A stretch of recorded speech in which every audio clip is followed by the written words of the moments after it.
तो हमेशा जो हम क्लास स्टार्ट करेंगे वो करेंगे मंगलाचरण से। हर ग्रंथ का एक मंगलाचरण होता है, वैसे ही हठ प्रदीपिका का जो मंगलाचरण है वो इसका पहला श्लोक है और इसमें आदिनाथ को नमस्कार किया गया है। आंखें बंद कर लीजिए, लंबी गहरी सांस। श्री आदिनाथाय नमोस्तु तस्मै येनोपदिष्टा हठयोग विद्या विभ्राजते प्रोन्नतराजयोगम् आरोढुमिच्छोरधिरोहिणीव।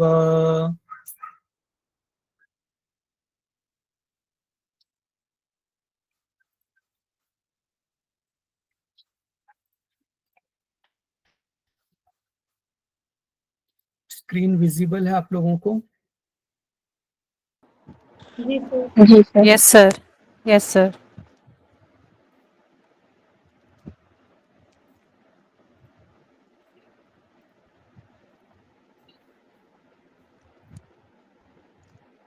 हठ प्रदीपिका, तो हठ योग आप लोगों को पता है। हठ योग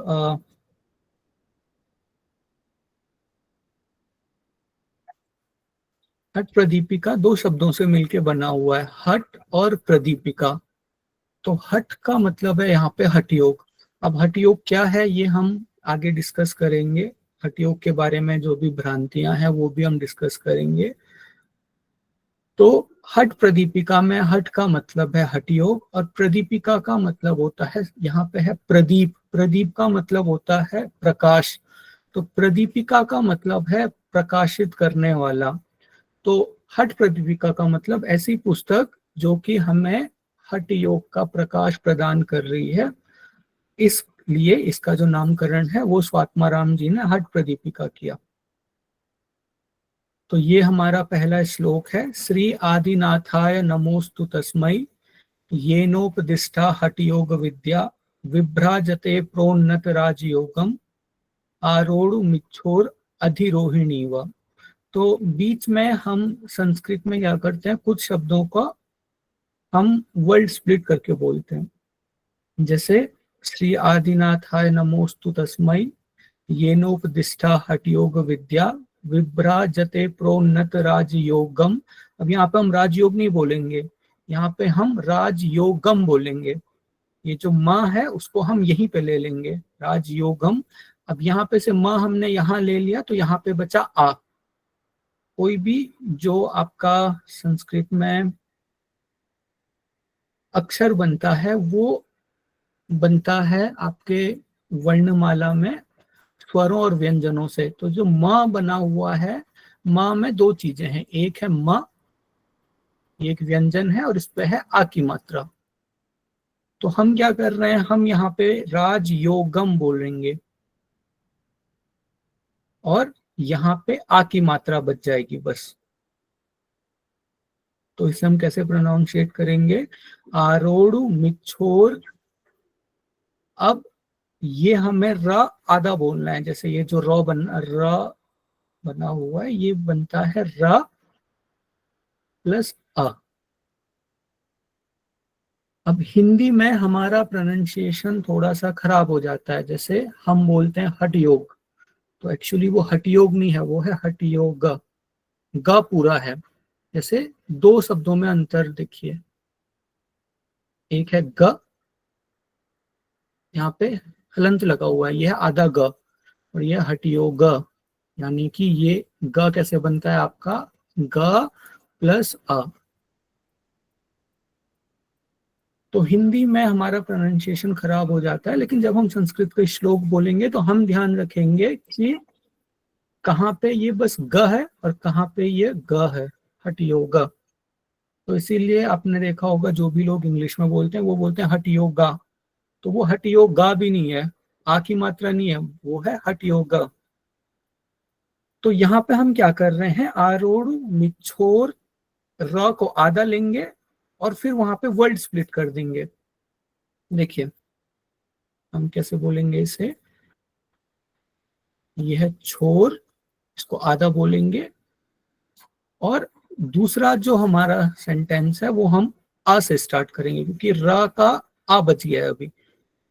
अधि रोहिणी व, तो श्री आदिनाथाय नमोस्तु तस्मै, ये पे नहीं है, ये है, यहाँ पे टाइपिंग मिस्टेक हुई, टाइपिंग मिस्टेक है। येनोपदिष्टा हठयोग विद्या विभ्राजते प्रोन्नत राजयोगम आरोढ़, ये ड है, ड दूनी है ड। ये मैंने एक बुक से श्लोका लिया हुआ है लेकिन इसमें कुछ मिस्टेक है। आरोढ़ मिच्छोर, अब हमने र आधा बोला, अधिरोहिणी व, तो ये मंगलाचरण हम हमेशा क्लास से पहले करेंगे। यह प्रदीपिका का मंगलाचरण है। समझ में आया मैंने जो बोला आपको? Yes, sir.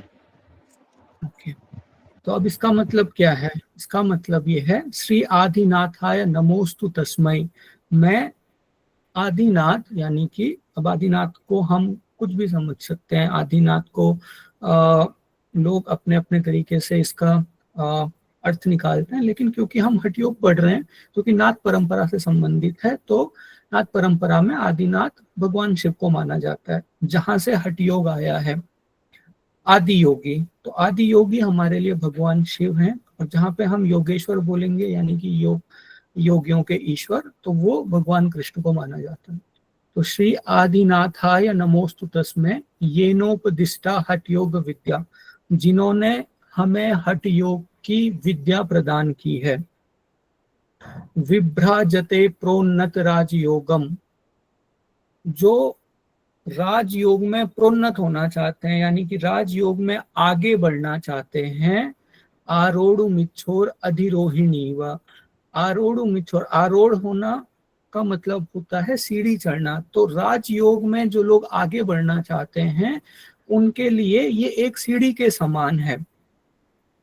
तो इससे हमें क्या समझ में आता है? हठयोग की जो शिक्षा है वो क्यों दी गई है? राजयोग को, राजयोग तक पहुंचने के लिए, राजयोग में आगे बढ़ने के लिए।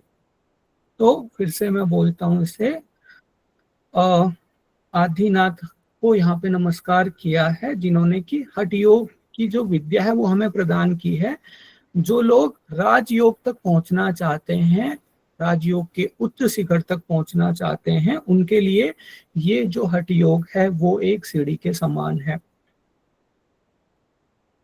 अब राजयोग और हठयोग के बारे में मैं आगे बात करूंगा आपसे। राजयोग का मतलब क्या है और हठयोग का मतलब क्या है? तो हठयोग की डेफिनेशन यहाँ पे दी हुई है। हकारः कथितः सूर्य, ठकारः चंद्र उच्यते, सूर्य चंद्रमसोर्योगात् हठयोगः निगद्यते। तो हठ योग में बेसिकली अगर हम इसके लिटरल मीनिंग की तरफ जाते हैं तो लिटरल मीनिंग हठ का होता है हठ करना, जबरदस्ती, फोर्सफुली, ये इसका लिटरल मीनिंग है। और जो लोग अभी तक योगा की, जिनके पास फॉर्मल एजुकेशन नहीं है, या फिर जो लोग योग को कभी पढ़ा नहीं है, वो हठ योग का मतलब ऐसे ही समझते हैं कि आपको जबरदस्ती एक पैर पे खड़े होके कहीं पे तपस्या करनी है।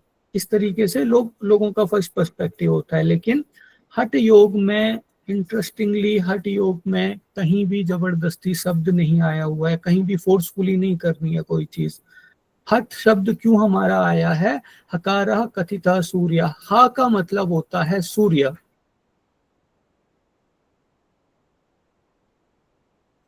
ठकारः चंद्र उच्यते, ठ का मतलब होता है ठकार यानी कि चंद्र। सूर्य चंद्र मसोर योगात् हठ योग निगद्यते, ये जो सूर्य और चंद्र है इनके योग को, ये दोनों जब एक हो जाते हैं तो उसको हम हठ योग कहते हैं। अब ये डेफिनेशन आपको बहुत सारे टेक्स्ट में मिलेगी, आप आगे पढ़ोगे तो। ये जैसे सिद्ध सिद्धांत पद्धति है, एक जगह यही डेफिनेशन थोड़ा दूसरे शब्दों में मिलती है। हकारः कीर्तितः सूर्य, ठकारः चंद्र संज्ञक। तो अलग अलग श्लोका में आपको सेम डेफिनेशन मिलेगी, लेकिन डेफिनेशन का मतलब क्या है? हठ योग में हा का मतलब होता है सूर्य और ठा का मतलब होता है चंद्र। अब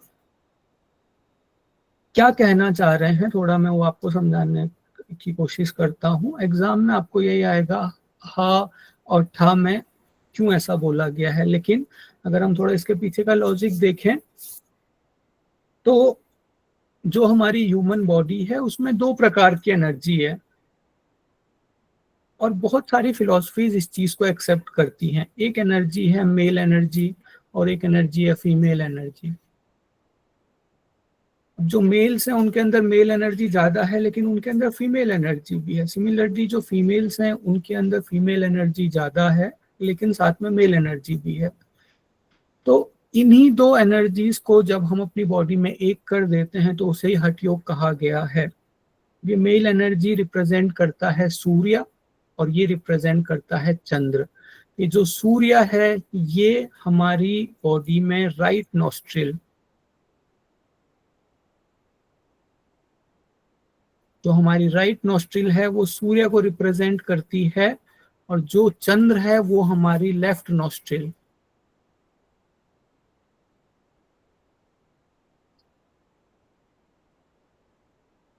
अब ये जो राइट नॉस्ट्रिल है इससे एक नाड़ी जुड़ी हुई है जो कि हमारी पूरी बॉडी में जाती है, इसे हम बोलते हैं पिंगला नाड़ी।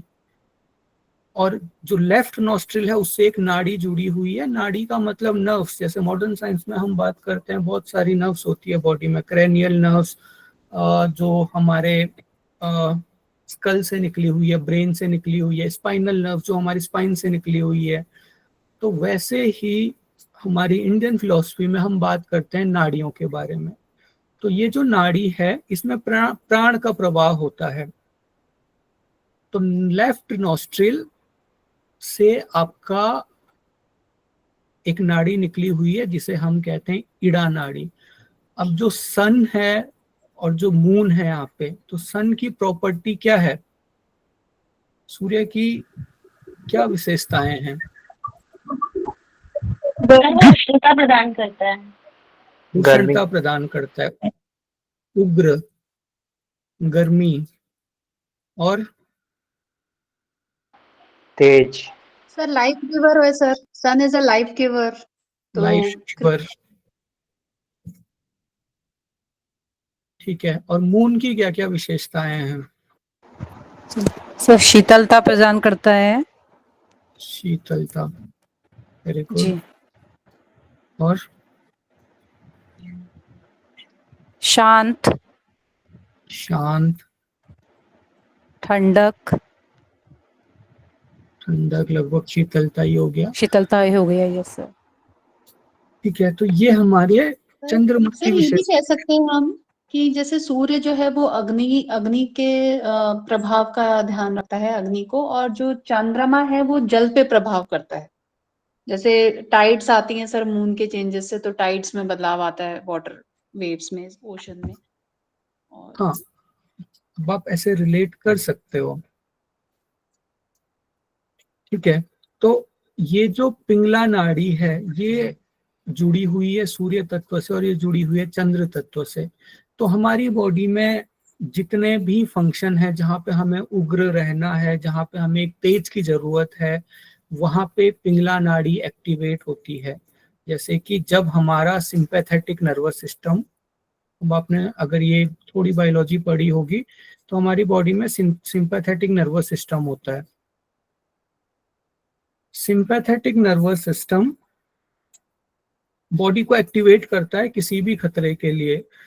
फाइट और फ्लाइट इसको बोलते हैं हम। जैसे आपके सामने शेर आ गया, कभी ऐसा नहीं होता कि हमारे सामने शेर आ जाए और हमें नींद आ रही है, हमारी बॉडी एक्टिव हो जाती है, सिंपैथेटिक नर्वस सिस्टम। और ये जो लेफ्ट नॉस्ट्रिल है ये है पैरासिम्पैथेटिक नर्वस सिस्टम, यानी कि ये हमारी बॉडी को शांत करता है जब हमें नींद आ रही है। तो जब भी हमें कोई ऐसा काम करना है, जैसे कि आप खेल रहे हो या फिर कोई स्ट्रेस वाला काम करना है, तो वहां पे पिंगला नाड़ी एक्टिवेट होनी चाहिए जो कि हमारी बॉडी में ये प्रॉपर्टीज लेके आएगी।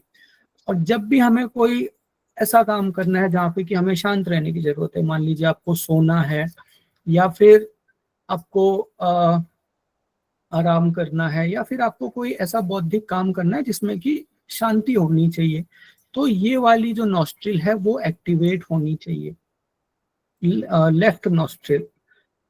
तो ये तो था कि कब हम राइट नॉस्ट्रिल का यूज करें और कब हम लेफ्ट नॉस्ट्रिल का यूज करें। लेकिन हठ योग क्या बोलता है? हठ योग बोलता है कि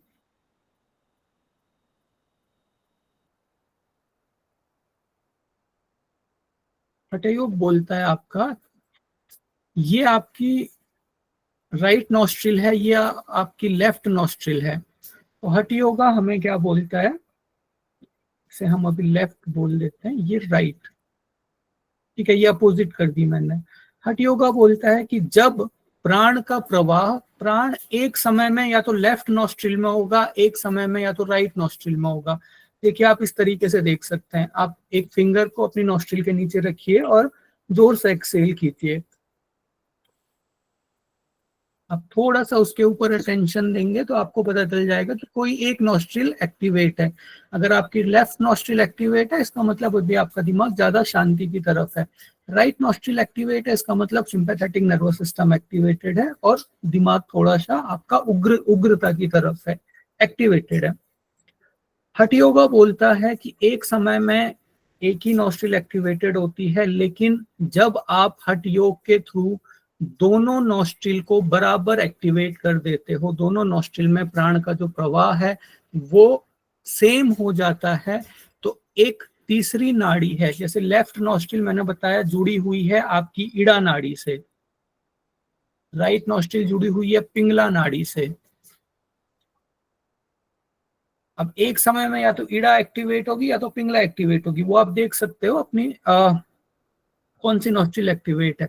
लेकिन हठ योग के थ्रू, हठ योग के विभिन्न आसनों के थ्रू या फिर जब हम नाड़ी शोधन प्राणायाम करते हैं उसके थ्रू, जब हम प्राण का जो प्रवाह है उसको दोनों तरफ बराबर कर देते हैं, बैलेंस कर देते हैं, तो इसकी वजह से बीच में एक तीसरी नाड़ी होती है जिसका नाम है सुषुम्ना।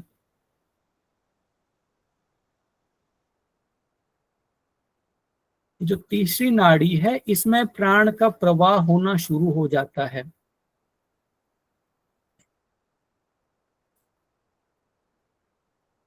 फिर से रिपीट कर रहा हूं, ईड़ा और पिंगला में अगर हठ योग के जो अभ्यास हैं उसके थ्रू अगर हमने प्राण को बैलेंस कर लिया दोनों तरफ, जब या फिर योगी जब प्राण को दोनों तरफ बैलेंस कर देते हैं तो उनकी सुषुम्ना नाड़ी में प्राण का प्रवाह शुरू हो जाता है। प्राण का प्रवाह सुषुम्ना नाड़ी में शुरू होते ही जो हमारी टेल बोन है वहां पे कुंडलिनी का वास माना जाता है। ये कुंडलिनी शक्ति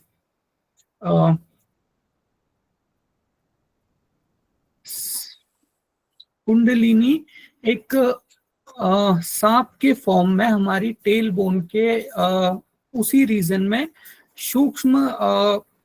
सूक्ष्मता से वहां पे प्रेजेंट होती है।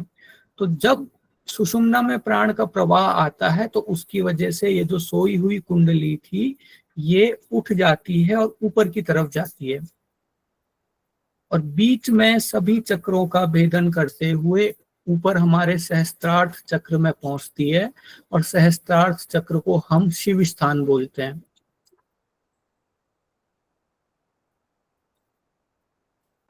और ये जो कुंडली, सर फिर से रिपीट कर दीजिए ये वाला। हाँ जी, मैं पूरा फिर से रिपीट करूंगा, ठीक है। तो ये जो शिव स्थान है यहाँ पे ये जो कुंडली है ये चक्रों का भेदन करते हुए, बीच में चक्र होते हैं हमारे 6-7 चक्र होते हैं, बहुत सारे ग्रंथों में 6 बोले गए, 7 बोले गए, लेकिन 6 मेन चक्र होते हैं। एक तो चक्र यही है जहाँ पे कुंडली थी, ये इनका भेदन करते हुए ऊपर शिव स्थान में मिलती है। तो इसीलिए हठ योग को बहुत बार शिव और शक्ति का मिलन भी बोला गया है, क्योंकि ये जो शक्ति थी, ये जो कुंडलिनी शक्ति थी, ये ऊपर शिव स्थान में मिलती है, उसे हम हठ योग कहते हैं। अब मैं पूरी प्रोसेस फिर से रिपीट करता हूँ। देखिए, जो हमारी बाईं नासिका है वो जुड़ी होती है ईड़ा नाड़ी से, जो हमारी गाई नासिका है वो जुड़ी होती है पिंगला नाड़ी से, और एक समय में एक ही नाड़ी जो है वो एक्टिव होती है, दूसरी वाली डोरमेंट होती है।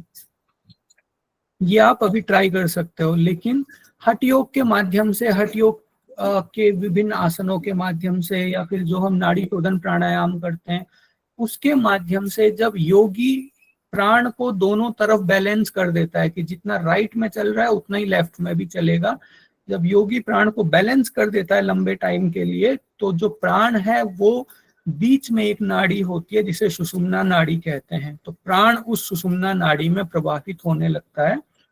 और जब प्राण सुषुम्ना नाड़ी में प्रभावित होने लगता है तो सुषुम्ना नाड़ी बीच में बहुत सारे चक्रों से जुड़ी हुई होती है।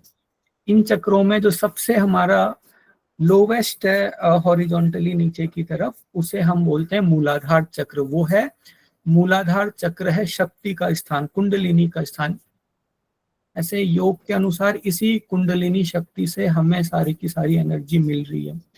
तो ये जो कुंडलिनी शक्ति है ये सांप के रूप में वहां पे सोई हुई होती है। तो जब सुषुम्ना में प्राण का प्रवाह हो जाता है तो प्राण की वजह से ये जो कुंडलिनी शक्ति यहाँ पे सोई हुई थी, ये उठ के ऊपर की तरफ ऊर्ध्व इसका गमन होता है, ऊपर की तरफ। तो रास्ते में सारे चक्रों का भेदन करते हुए ये ऊपर जाती है और शिव स्थान में मिल जाती है, सहस्त्रार चक्र में। तब हम बोलते हैं कि हाँ, जो योगी है उसको वहां पे शिव और शक्ति का मिलन हो गया। तो आपने अभी तक योग में, अगर आप कुछ समय से हो, तो आपने बहुत सारी चीजें सुनी होगी कि हम कुंडलिनी जागरण करवाते हैं या फिर चक्रा योगा करके, बहुत सारी चीजें हैं। लेकिन ये सारी चीजें बहुत कॉम्प्लेक्स हैं, यानी कि अगर कोई कह रहा है कि हम ऐसा कर सकते हैं तो इसका मतलब वो नहीं कर सकते। इसका सीधा सीधा मतलब ये है, क्योंकि ये चीजें बहुत सूक्ष्म हैं और अभी के समय में हमें पता भी नहीं है। ये तो हम किताबों के माध्यम से पढ़ रहे हैं, लेकिन अभी के समय में हमें पता भी नहीं है कि कितने योगियों ने इसे सही में कितने लोग, अभी कितने योगी कुंडलिनी जागरण कर चुके हैं।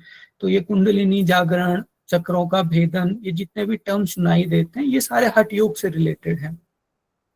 तो जैसा मैंने आपको बोला, जो हमारी राइट साइड है वहां सूर्य का स्थान माना गया है। पिंगला नाड़ी ग्रीष्म ऋतु से संबंधित है। पित्त फिर से वही हो गया, गर्मी। शिव से संबंधित है, दिन से संबंधित है। और रजस का मतलब भी होता है एनर्जी। जैसा रजस का मतलब जितनी भी एक्टिविटीज, 3 गुण बताए गए हैं। देखिए, एक होता है सत्व, एक होता है रजस और एक होता है तमस। सत्व का मतलब होता है योगी, जैसे जो योगी एकदम शांत बैठा हुआ है, जैसे सुषुम्ना में जिसका प्राण का प्रवाह चल रहा है। रजस का मतलब होता है एनर्जी, राजसिक। जब हम भगवत गीता पढ़ेंगे तो इनको और अच्छे से इन टर्म्स को पढ़ेंगे। जिनका भी बहुत ज्यादा बॉडी में एनर्जी होती है, ओवर थिंकिंग, वो रजस की वजह से है। तमस का मतलब होता है डोरमेंट, इनर्शिया, एक जगह पे पड़े रहना। जो हमारे अंदर आलस है, जो नींद आती है हमें, वो तमस की वजह से आती है। तो रजस जो है वो रिलेटेड है सूर्य नाड़ी से, पिंगला नाड़ी से, और तमस रिलेटेड है चंद्र नाड़ी से। तो ये सारी चीजें आपको पता होनी चाहिए। देखिए, इनको रटने की जरूरत नहीं है। ये सारी चीजें जो है वो एक्टिवेट कंडीशन में है। दिन, शिव, रजस, पित्त, और ये जो है वो शांत अवस्था में है। शीत, कफ, शक्ति, रात, तमस। तो जब ये दोनों चीजें मिल जाती हैं, जब ये एकाकार हो जाती हैं, तो प्राण का प्रवाह सुषुम्ना में होता है, जिससे कुंडलिनी शक्ति का जागरण होता है। और कुंडलिनी शक्ति जो अभी तक सांप की तरह सोई हुई थी, वो उसका ऊर्ध्वगमन होता है, चक्रों का भेदन करते हुए ऊपर की तरफ। तो ये था हमारा हठ योगा का फंडामेंटल कंसेप्ट। समझ आया ये? सर एक बार थोड़ा सा सुन लीजिए। Yes sir. ओके, तो देखिए, अभी जिनके समझ में नहीं आया, आप एक बार फिर रिकॉर्डिंग देखिए और कल की क्लास में आप मुझे स्टार्टिंग में ये पूछ सकते हैं। Okay sir. हाँ जी। अब ये तो था हठ योग। अब हठ योग और हठ प्रदीपिका का क्या रिलेशन है? हठ योग बहुत टाइम से चला आ रहा है, लेकिन हठ योग में बहुत सारी भ्रांतियां आ गई थी। हठ योग में किसी ने कुछ बोला, किसी ने कुछ और बोला, तो हठ योग में बहुत सारी भ्रांतियां आ गई थी। जैसे योग में अभी भी बहुत सारी भ्रांतियां हैं, जैसे कि योग जो है वो किसी विशेष धर्म से, वो जो योग जो है वो किसी विशेष धर्म से है। तो अ, क्या लगता है आपको, योग किसी विशेष धर्म से रिलेटेड है? लोग क्यों ऐसा?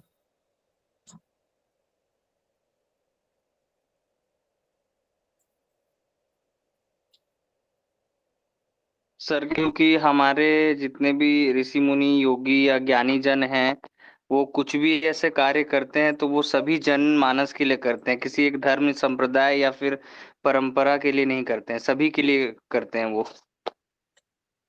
देखिए, बहुत आपको बहुत सारे टीचर ऐसे मिलेंगे जो कि जब आपको योग के बारे में भ्रांतियां पढ़ा रहे होंगे, तो वो आपको पढ़ाएंगे कि योगा किसी विशेष धर्म से नहीं है, योग का संबंध किसी विशेष धर्म से नहीं है। अब देखिए, क्योंकि ये पहली क्लास है तो मैं आपसे जस्ट फंडामेंटल कुछ बेसिक बात कर रहा हूँ, तो यहाँ पे हम ये डिस्कस कर सकते हैं। देखिए, योग जो है, चाहे वो हठ योग के श्लोक हैं, चाहे वो पतंजलि योग सूत्र के श्लोक हैं, वो महर्षि पतंजलि ने उन श्लोकों का संकलन किया हुआ है, लेकिन उनका अल्टीमेट सोर्स क्या है? जैसे हठ प्रदीपिका में भी स्वात्माराम जी ने खुद से कोई विद्या नहीं बनाई, उन्होंने पहले से जो हठ योग चल रहा था उसका उन्होंने संकलन किया, उसमें से भ्रांतियां हटाई और हठ योग के प्योर फॉर्म को हमारे सामने लेके आए। लेकिन अंततः उसका इनिशियल सोर्स क्या है? जो योगा है उसका इनिशियल सोर्स क्या है? कहाँ सर पे हमें? वेद ही है ना। वेद। Very good. तो वेद हैं, वेद, श्रुति जो है वहां से, हाँ, ऋग्वेद और श्रुति से। ऋग्वेद, अथर्ववेद, इन सब से योग के श्लोक आए हुए हैं। पतंजलि योग सूत्र, हठ प्रदीपिका, सब के सब कहाँ से हैं? ये इनका जो लास्ट सोर्स है वो है वेदों से। तो हम कैसे कह सकते हैं कि योग किसी एक विशेष धर्म से संबंध नहीं रखता?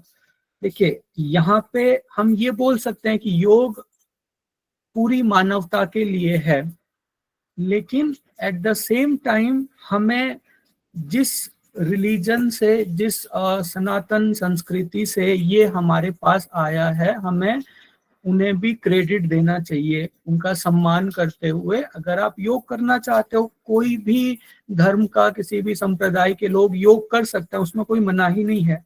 लेकिन जहां से कोई चीज स्टार्ट हुई है, अगर आप उसको क्रेडिट नहीं देते, अगर आप उसको रिस्पेक्ट नहीं देते, अगर आप ये बोलते हो कि नहीं, योग तो किसी रिलीजन से नहीं है, तो फिर आपको एक बार सोचना चाहिए कि आप क्या कर रहे हो। आपको किसी भी आप संप्रदाय से हो, आप योग कर सकते हो, लेकिन आपको पता होना चाहिए कि जहां से ये आया है उन्हें हमें रिस्पेक्ट देनी है। और बहुत टाइम तक हम ये बात खुद भी दोहराते रहे कि योग किसी धर्म से संबंध नहीं रखता।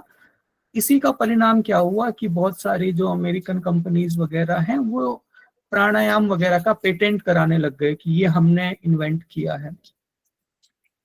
तो योग जो है वो सनातन संस्कृति, वेद किस धर्म के मुख्य ग्रंथ हैं? हिंदू धर्म के। अगर आप बोलते हो कि वेद सारी मानव जाति के लिए हैं तो ठीक है, लेकिन ऐसा नहीं होता, सारे लोग नहीं पढ़ते वेद। जो एक हमारा जो रिलीजन अभी वेदों को अपना मेन टेक्स्ट मानता है वो है हिंदुइज्म। तो योगा के जो रूट हैं वो हिंदुइज्म से हैं, हिंदू धर्म से हैं। तो कोई भी योग को प्रैक्टिस कर सकते हैं, but at the same time हमें पूरा क्रेडिट देना है, पूरा हमें रिस्पेक्ट देना है, पूरा सम्मान देना है जहां से योग की उत्पत्ति हुई है। ठीक है, तो वापिस हम इस पे आते हैं कि जो हठ योग है उसमें बहुत सारी भ्रांतियां थी, और उन भ्रांतियों को दूर करने के लिए महर्षि स्वात्माराम ने हठ प्रदीपिका की रचना की। इसका एक योग साहित्य में बहुत अतुलनीय स्थान है, और हठ योग की चर्चा हम बिना हठ प्रदीपिका के नहीं कर सकते। हठ प्रदीपिका से ही हठ योग की चर्चा आरंभ होती है। जैसे मैंने आपको बताया, बहुत सारे ग्रंथ आपको पढ़ने हैं, लेकिन स्टार्ट हम करेंगे हठ प्रदीपिका से। अब इसके जो रचनाकार हैं वो हैं स्वामी स्वात्माराम जी। ये नाथ परंपरा, नाथ संप्रदाय के प्रमुख आचार्य हैं। नाथ परंपरा हमारी अभी भी चल रही है। ये नाथ परंपरा के लोग अपने पीछे नाथ लगाते हैं, जैसे उत्तर प्रदेश के मुख्यमंत्री योगी आदित्यनाथ, तो वो नाम के आगे नाथ लगाते हैं। तो स्वामी स्वात्माराम जी को जो हठ योग था, जो बहुत गूढ़ माना जाता था और इसमें बहुत सारे बीच में भ्रांतियां आ गई थी, तो उसको इन्होंने खत्म किया और इसको इजी वे में सब तक पहुंचाने का काम किया। नेक्स्ट जो हठ प्रदीपिका का काल है, अब देखिए कोई भी जो पास्ट की बुक है, आज से 50-60 साल पहले किसी ने कोई बुक लिखी, तो भी हमारे पास उसका कोई प्रूफ नहीं है कि किसने लिखी और कब लिखी। बहुत सारी ऐसी किताबें हैं जो कि बस 100-150 साल पुरानी है। तो ये जो हठ प्रदीपिका है, ये तो बहुत पुरानी पुस्तक है, 13वीं से 18वीं शताब्दी के बीच में। अब बहुत सारे विद्वान मानते हैं कि 13वीं से 18वीं शताब्दी के बीच में कहीं पे रही होगी। इसके बीच में बहुत सारी डिबेट हैं, लेकिन इसका उन्होंने निष्कर्ष ये निकाला कि 14वीं से 15वीं शताब्दी के बीच में लिखी गई थी। और अभी हमारे पास एग्जैक्ट क्यों नहीं है, क्योंकि बीच में बहुत सारे विदेशी आक्रांता वगैरह आए, जिन्होंने ये जो हमारी पुस्तकें थी या जो हमारी विद्याएं थी, उन पे बहुत सारे आक्रमण हुए। तो इसकी वजह से भी हमारे पास एक पर्टिकुलर शताब्दी नहीं है, लेकिन अगर आपके पास एग्जाम में आता है तो अभी जो निष्कर्ष है वो ये है कि 14वीं से 15वीं शताब्दी के बीच की पुस्तक है। अब इसका एक ऐतिहासिक शास्त्र हमें जो साक्ष्य मिलता है वो मिलता है कि नाथ संप्रदाय की परंपरा से रिलेटेड है। इसकी जो भाषा शैली है, जैसे श्लोक इसमें है, वो बाकी नाथ योगियों के अनुरूप मिलते हैं। तो इस तरीके से जो विद्वान थे उन्होंने इस चीज की गणना की। अब हम धीरे धीरे हठ प्रदीपिका के ऊपर आएंगे। हठ प्रदीपिका, आपको स्लाइड्स विजिबल नहीं है? So we can see that. Okay, ठीक है। जिनको स्लाइड विजिबल नहीं है, आप एक बार लीव करके फिर से ज्वाइन कीजिए।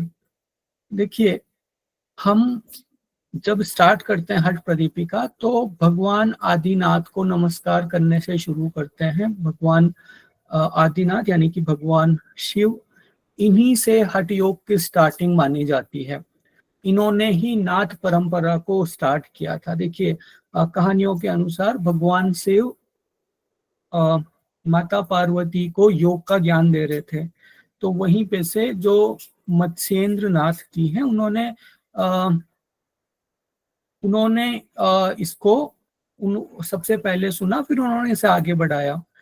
ऐसा बहुत सारे टेक्स्ट में मिलता है। अलग अलग कहानियां भी हमें मिलती हैं, लेकिन जो एक मेन हमें एक चीज कॉमन मिलती है, वो मिलती है कि जो आदि प्रवर्तक हैं, जहां से हठ योग शुरू हुआ, वो भगवान शिव है। दूसरा जो हठ योग साधना का लक्ष्य है वो है राजयोग। देखिए, राजयोग का मतलब होता है कि जो हमारा मन है, अब थोड़ा सा मैं आपको डिफरेंस बताता हूँ हठ योग और राजयोग में।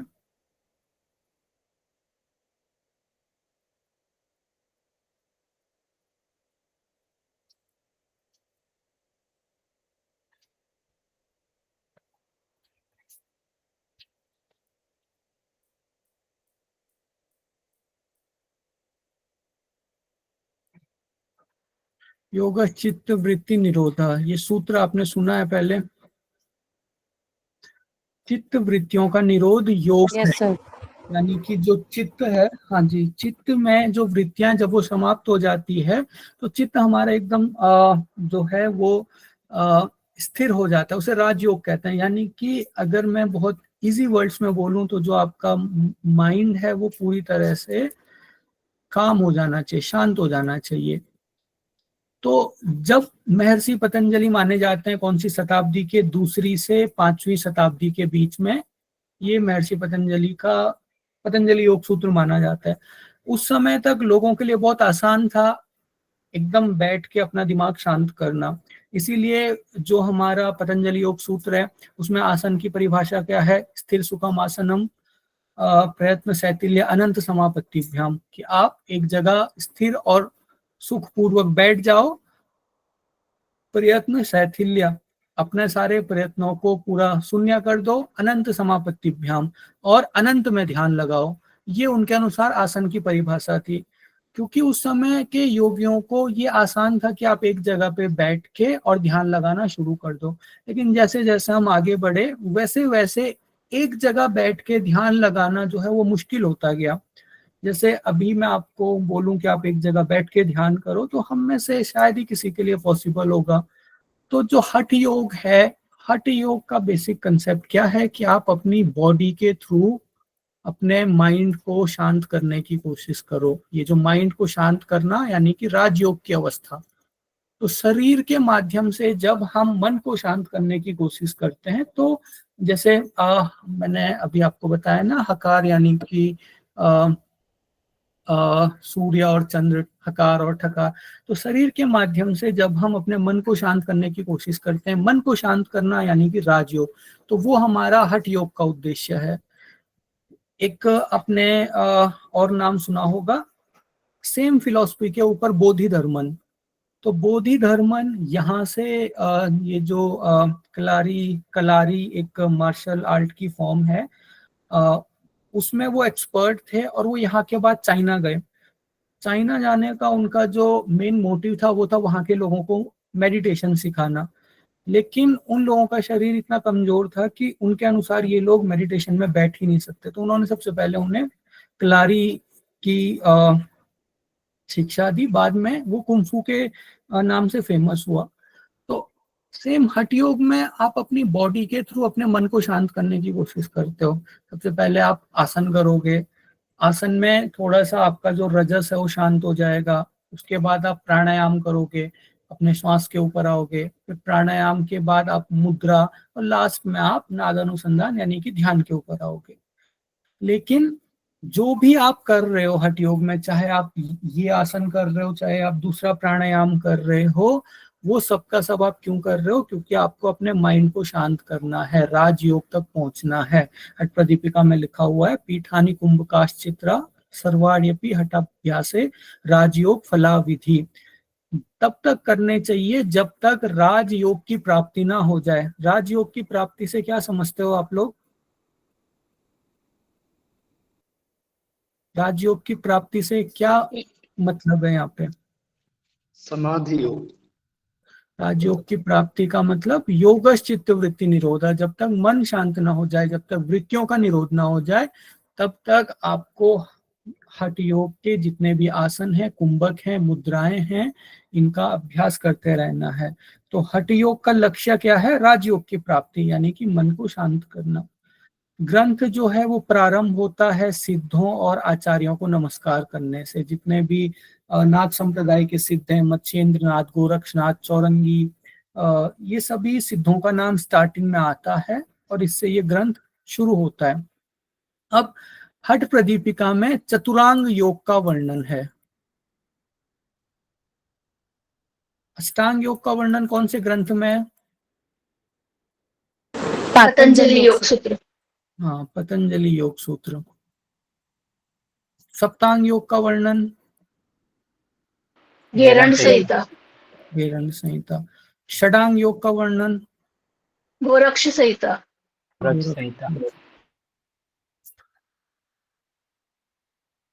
ऐसे ही हमारी हठ प्रदीपिका में चतुरांग योग का वर्णन है। यानी कि योग के 4 प्रमुख अंग बताए इन्होंने, आसन, प्राणायाम। प्राणायाम को कुंभक बोला गया है यहाँ पे। मुद्रा और नाद अनुसंधान। तो ये 4 अंग इस पूरी बुक में एक्सप्लेन किए गए। ये सर षट क्रिया नहीं आएगा क्या इसमें? हाँ, देखिए षट क्रिया का वर्णन इन्होंने बताया है, षट क्रिया का वर्णन है हठ प्रदीपिका में, लेकिन षट क्रिया को इन्होंने योग का एक अलग अंग एक्सेप्ट नहीं किया है। उनके अनुसार षट क्रिया जस्ट बॉडी से फैट को कम करने के लिए है, ताकि आप आसन प्राणायाम अच्छे से कर सको। लेकिन स्वामी स्वात्माराम जी ने षट कर्मों का वर्णन किया है, सारे के सारे षट कर्मों का वर्णन किया है, लेकिन उसको एक स्वतंत्र अंग के रूप में स्वीकार नहीं किया है। स्वतंत्र अंग उन्होंने 4 बताए हैं, आसन, प्राणायाम, मुद्रा और नाद अनुसंधान। महर्षि घेरन ने षट कर्म को योग के पहले अंग के रूप में स्वीकार किया है। उन्होंने कहा है कि आपको आसन से पहले भी षट कर्म करने पड़ेंगे। ऐसा ही इन्होंने भी बोला है स्वात्माराम जी ने, लेकिन उन्होंने इसको एक सेपरेट लिम्ब नहीं माना योगा का। ठीक है, तो अभी पहले 2 दिन हम इसका सारे के सारा एक स्केच ले लेंगे कि पूरे ग्रंथ में क्या क्या है, ताकि जब हम बाद में पढ़े तो आप कंफ्यूज नहीं होने चाहिए कि हम कहाँ पे से क्या पढ़ रहे हैं। तो जो पहला इसका प्रथम अध्याय है, इसमें अध्याय को उपदेश बोला गया है।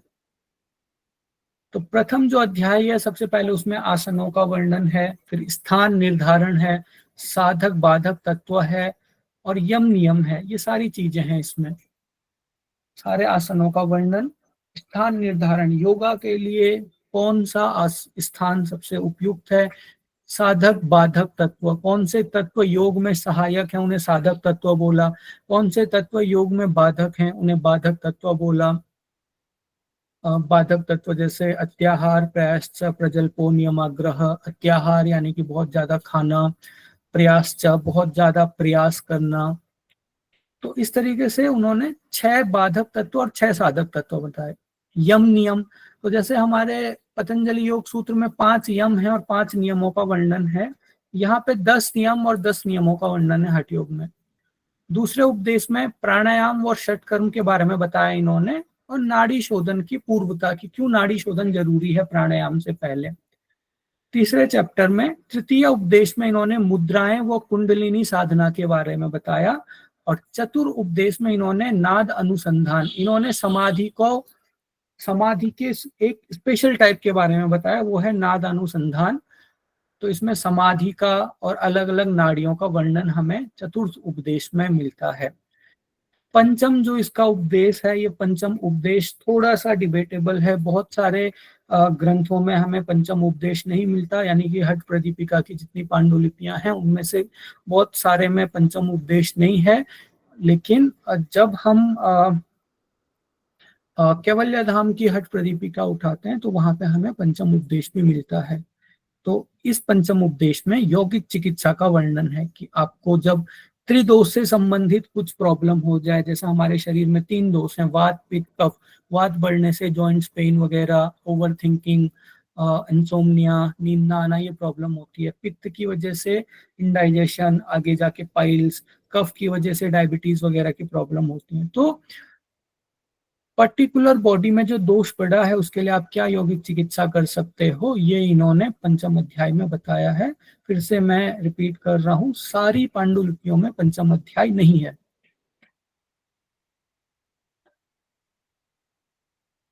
तो प्रथम उपदेश स्टार्ट होता है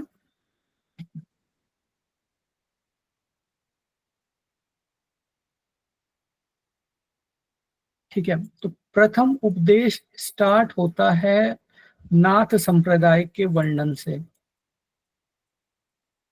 नाथ कल्ट, जो हमारा नाथ संप्रदाय है, नाथ संप्रदाय के जो सिद्ध हैं, सबसे पहले आदिनाथ को प्रणाम करने से स्टार्ट करते हैं। उसके बाद नाथ संप्रदाय के 2 पूरे श्लोकों में नाथ संप्रदाय के सिद्धों का वर्णन है। उसके बाद ये आते हैं योग करने के लिए उपयुक्त देश और स्थान क्या होना चाहिए, और जो हमारी कुटिया है उसका क्या मानदंड होना चाहिए, वो हमें बताते हैं। अब मैं यहाँ पे एक्सप्लेन नहीं कर रहा हूँ, आप इस पीपीटी को पढ़ सकते हो, मैं शेयर कर दूंगा, लेकिन मैं एक्सप्लेन नहीं कर रहा हूँ क्योंकि मैं श्लोक वाइज एक्सप्लेन करूंगा आगे पूरा। उसके बाद जो प्रथम अध्याय है उसमें साधक और बाधक तत्व का बताया हुआ है। सबसे पहले बाधक तत्व यानी कि जो योग में बाधक हैं, अत्याहार, प्रयाश्च, प्रजल्पो, नियमाग्रह, जनसंगश्च, लौल्यम च, षट वियोग, विनश्यति। जो आपके 6 बाधक तत्व हैं, विनश्यति यानी कि योग में का विनाश करने वाले हैं। साधक तत्व उत्साहात्, साहसात्, धैर्यात्, तत्व ज्ञानाश्च निश्चयात्, जनसंगश्च परित्यागात्, षट वियोगो प्रसिद्ध्यति। ये जो 6 आपके हैं वो योग में आपको प्रसिद्धि दिलाने वाले हैं, ये भी हम आगे पढ़ेंगे। इसके अलावा 10 यम और 10 नियम बताए गए हैं पहले अध्याय में। पहला अध्याय समाप्त होता है आसन की बात करने से। तो यहाँ पे 15 आसनों का वर्णन हमें कुल मिलता है। 15 आसनों में से 4 प्रमुख आसन इन्होंने बताए हैं। कौन कौन से? सिद्धासन, पद्मासन, सिंहासन और भद्रासन।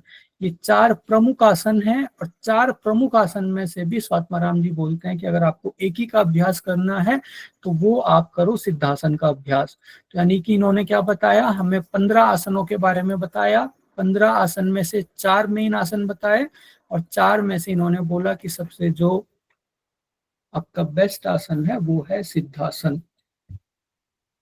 तो अभी आज की क्लास हम यहीं पे सर एक क्वेश्चन था। हाँ जी, ये नादान अनुसंधान जो है ये एक समाधि की अवस्था है कि समाधि को पाने के लिए एक प्रक्रिया है? देखिए जो योग है वो साधन भी है और साध्य भी है। योग के 2-3 जो संस्कृत में अर्थ हैं उनमें योग एक साध्य भी है, जो कि जिसकी प्रैक्टिस की जानी चाहिए। लेकिन योग एक साधन है जिसकी प्रैक्टिस की जानी चाहिए, और साथ में वो एक साध्य भी है जिसको प्राप्त, जो कि अंतिम लक्ष्य है। तो उसी तरीके से नाद अनुसंधान एक का आपकी प्रैक्टिस भी है, लेकिन वो परम अवस्था भी है जहां तक पहुंचना है। जी ठीक है। हाँ जी। कोई और प्रश्न है तो आप लोग पूछ सकते हो, नहीं तो हम आज की क्लास कंक्लूड करते हैं। सर, हाँ जी, हेलो। हाँ जी बोलिए। हाँ, हरिओम सर। सर, मेरा हरिओम। ये प्रश्न था, जैसे कि आप जैसे कि हठ योग, हठ प्रदीपिका के बारे में बता रहे थे।